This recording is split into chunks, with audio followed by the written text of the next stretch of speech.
This case is similar in some respects to the decision and the case that resulted in the decision in Epperson versus Arkansas, which the court decided just this morning.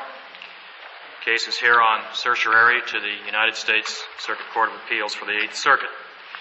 One major distinction between Epperson and this case is that this case involves the right of public school students, rather than public school faculty members, to exercise expressions of their opinions in a non-disruptive way in the school. The case began in the United States... This is not a religious establishment case either. No, it's not, Your Honor. It's a First Amendment free speech case in the sense of expression of views rather than a worship or establishment case. The case began as a petition for injunction of nominal damages under 42 United States Code 1983 in the United States District Court for the Southern District of Iowa.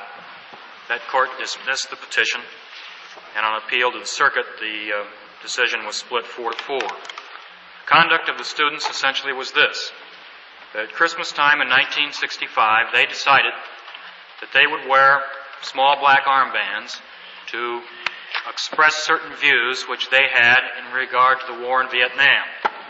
Specifically, the views were that they mourned the dead of both sides, both civilian and military, in that war, and they supported the proposal that had been made by United States Senator Robert Kennedy that the truce which had been proposed for that war over the Christmas period be made an open-ended or an indefinite truce.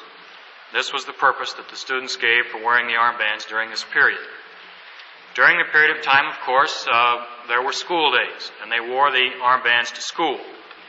Prior to the time when any of these petitioners wore the armbands to school, it came to the attention of the school authorities that perhaps there would be some students who would express views related to the war in Vietnam in this manner during school time.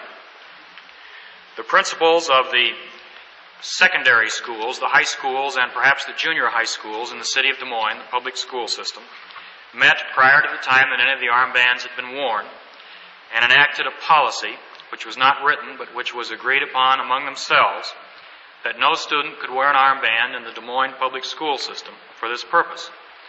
That if a student came to school wearing the armband, he would be asked to remove it. Failing that, the students' parents would be contacted and their assistance would be solicited in getting the students to remove the armbands. Failing that, the students would be sent home, would be, in effect, suspended from school until such time as they were willing to return to school without the armbands.